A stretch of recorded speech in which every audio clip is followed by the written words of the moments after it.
Pessoal, estamos de volta para mais uma aula aqui do Isolado de Humanas X3. Vocês estão curtindo? Eu espero que sim. Está sendo muito bom para mim estar aqui com vocês, ter esse diálogo, ter essa interação, muito embora vocês não estejam falando comigo, mas eu sei que daí vocês estão falando sim, estão pensando sim, e claro, o mais importante, né? Aprendendo. Agradeço a presença, agradeço também a confiança e toda essa parceria que temos feito ao longo, né, dessas nossas aulas. Tem sido muito bom e proveitoso. Espero que vocês estejam aproveitando também. Não esqueçam, gente, de comentar conosco o que vocês estão achando, de inclusive também participar, né, da nossa rede social, do nosso isolado. Não esqueçam de comentar as nossas postagens, de, enfim, conosco, construir, não a nossa rede social, tá? Mas um diálogo maior entre nós e vocês, porque esse é o nosso objetivo. E por isso que a rede social do Isolado existe, para que vocês possam falar conosco e dizer aquilo que estão achando das nossas aulas. Lembre que estamos abertos a críticas, mas também, né, claro, a elogios, porque é sempre bom saber se está dando certo para vocês. E eu tenho certeza que está, tá? Porque o trabalho aqui, ele é bem feito, feito por uma equipe que acredita no potencial de vocês e que trabalha para que ele seja lapidado para a prova do Enem. Bom, mas sem mais delongas, a nossa aulinha de hoje é uma aula muito bacana e uma aula, gente, extremamente importante. Tão importante que eu decidi dividir em dois blocos de aula. Vamos falar sobre Grécia Antiga. Mas nessa aula de agora, eu vou trabalhar com vocês o processo de historização. Ou seja, qual é a história da Grécia e os eventos mais importantes. E depois, em outra aula, para essa não se tornar muito longa e cansativa, eu vou falar exclusivamente sobre democracia, que é um tópico muito importante, não podemos fugir dele, mas, claro, não podemos dissociar a democracia da história. Então, história agora e depois democracia, tá bom? Acompanhe aqui comigo como é que nós vamos então pensar um pouquinho essa aula. Coisa, sempre fazemos isso, né? Trabalhamos a localização geográfica. Onde é que fica a Grécia? Obviamente que todo mundo sabe que a Grécia é, ainda hoje, continua sendo, um país europeu, que está ali nas proximidades do Mar Mediterrâneo, do Mar Egeu, uma sociedade, um povo que surgiu num período muito anterior da história dos povos europeus, né? Ou seja, um dos primeiros povos europeus a surgir foram justamente os gregos, e por isso que eles são tão importantes e formativos na cultura ocidental. Nós chamamos a cultura ocidental de cultura greco-romana. Agora vamos entender o porquê que a Grécia teve esse impacto em nossa cultura e, obviamente, que depois iremos falar também dos romanos, tá bom? Mas vamos então entender qual é essa localização e, para ser mais exato, eu fiz aqui para vocês uma divisão da Grécia, tá? Ou seja, em locais. Por quê? Porque existem cidades que precisam e carecem da nossa atenção. Lembrem que a Grécia, eles tinham cidades-estado, assim como, por exemplo, na Mesopotâmia, que foi nossa aula passada. Os mesopotâmicos, eles criavam cidades-estado e a Grécia também. O que é cidade-estado? Cada cidade tem seu próprio governante, suas próprias leis, que é distinta da outra cidade. Por que que nós chamamos então de gregos, já que são cidades diferentes? Porque eles comungam da mesma língua, da mesma cultura, mas em governo, em política, eles são diferentes, tá bom? Então vamos lá. Temos quatro divisões gerais. Ática, que era a região que fica mais para a parte sul, próximo, obviamente, ao mar. Nós temos, então, a cidade mais importante, que é a cidade de Atenas, tá? Atenas, professor, é capital? A gente não pode dizer que na Grécia Antiga existia capital, já que todas eram cidade-estado. Nós podemos dizer que existem cidades mais importantes.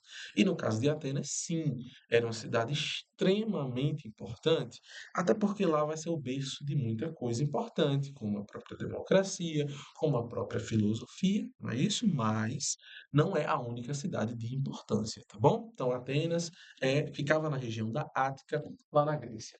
Na Grécia Central, ou seja, região central grega, tinha a cidade de Corinto, tá? Uma cidade muito peculiar, onde foram erguidos vários templos de adoração para os deuses, tá? A cidade de Corinto se desenvolveu bastante, era uma cidade também de comércio ativo por ficar na região central, então ela tem um diálogo muito forte com outras cidades gregas e para fora da Grécia. Peloponeso.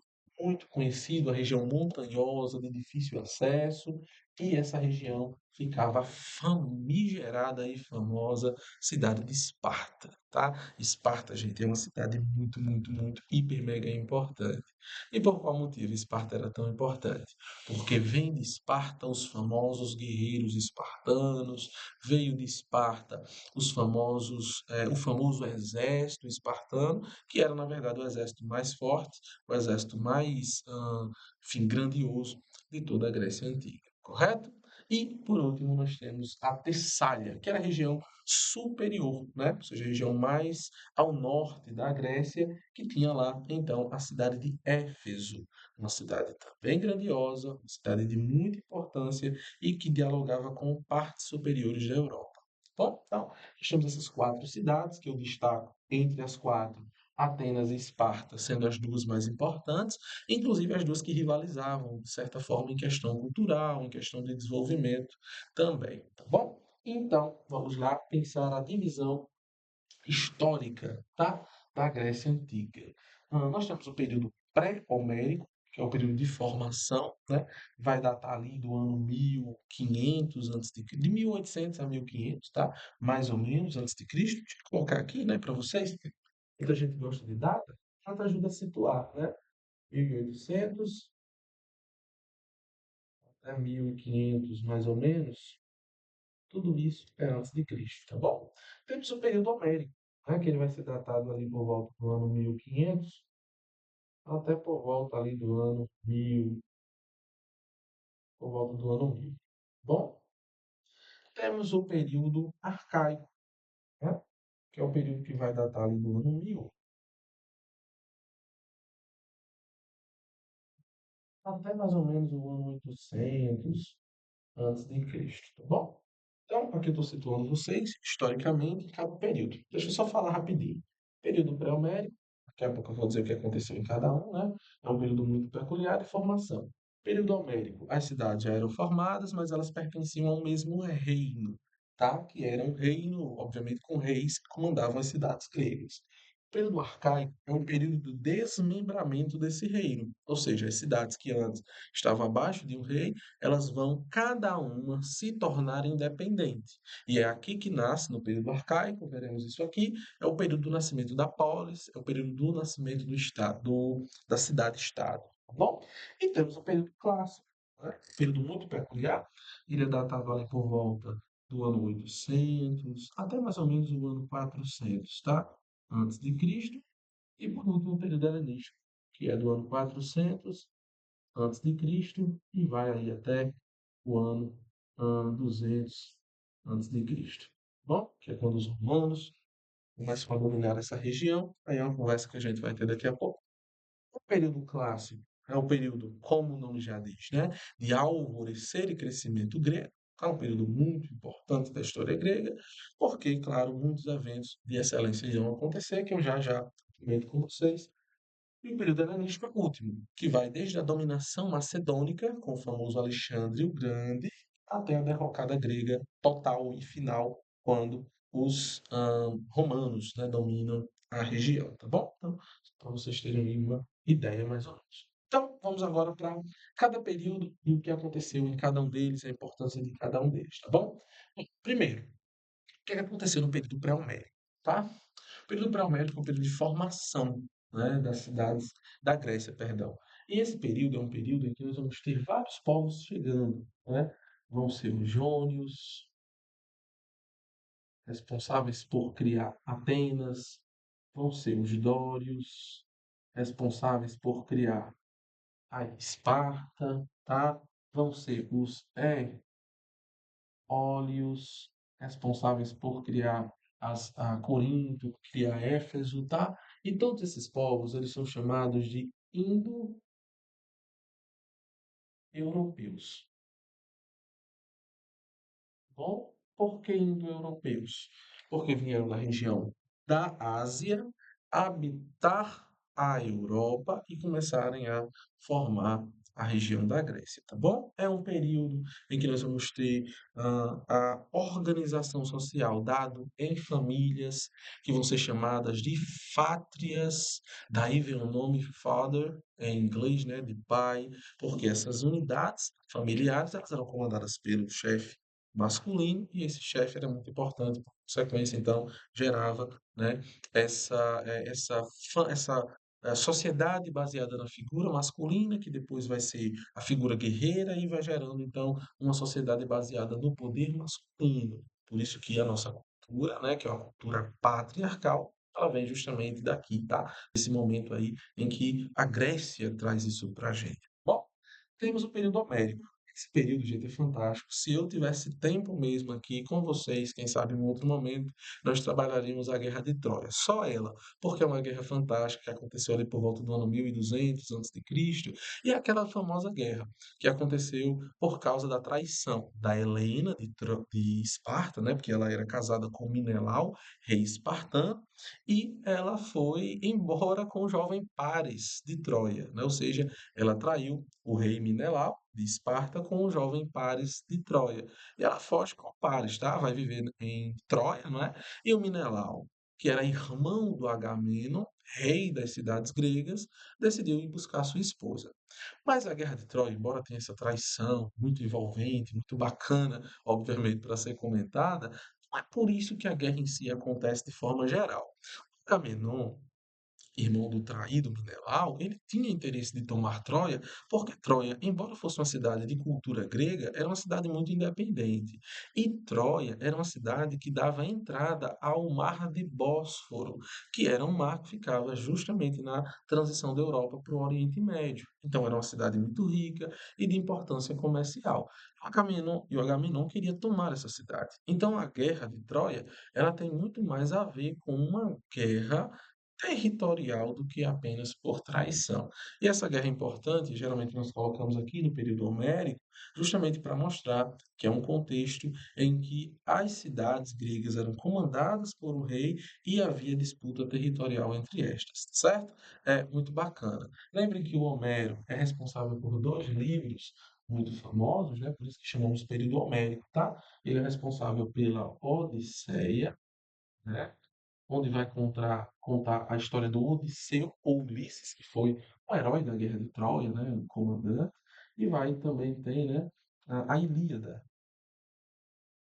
que na Ilíada é quando ele conta sobre essa guerra, né, sobre esses babados aí da Guerra de Troia, tá? Muito bacana, período muito peculiar. Depois temos o período arcaico, né, que é o período de desmembramento dessas cidades, que antes eram comandadas por um rei, e agora essas cidades foram desmembradas e começaram então a serem governadas por líderes locais, porque nasce então o famoso conceito, né, polis. Elas nada mais eram do que a cidade, né? Deixa eu só colocar estado aqui, tá? Mas é o conceito famoso de cidade-estado. Bom, então, acho isso aqui muito bacana ser citado para vocês. Polis é daí onde vem o nome política, né? O que é política? Aquilo que, as decisões que acontecem na cidade, né? Então, política vem de polis, né? Decisões que acontecem na cidade são decisões políticas, daí de polis. Bom, e nós temos o período clássico, que é o período do nascimento da democracia, é o período do nascimento da filosofia, tá? Então, obviamente que é um período muito importante. Trabalharei já já com vocês sobre democracia de forma específica e exclusiva, mas também é o período das famosas guerras, né? Guerras médicas, que foi a guerra entre os gregos, né, versus os persas, né? Que inclusive foi nessa guerra que teve aquela famosa Guerra dos 300 de Esparta, que seguraram, né, os guerreiros persas. Na verdade, a Batalha de Persépolis, que é essa batalha, ela é uma batalha muito conhecida na história. Os espartanos foram muito fortes mesmo e conseguiram evitar por vários tempos, anos, na verdade, a invasão persa, o que gerou uma organização do exército grego para segurar os persas e inclusive vencê-los, né?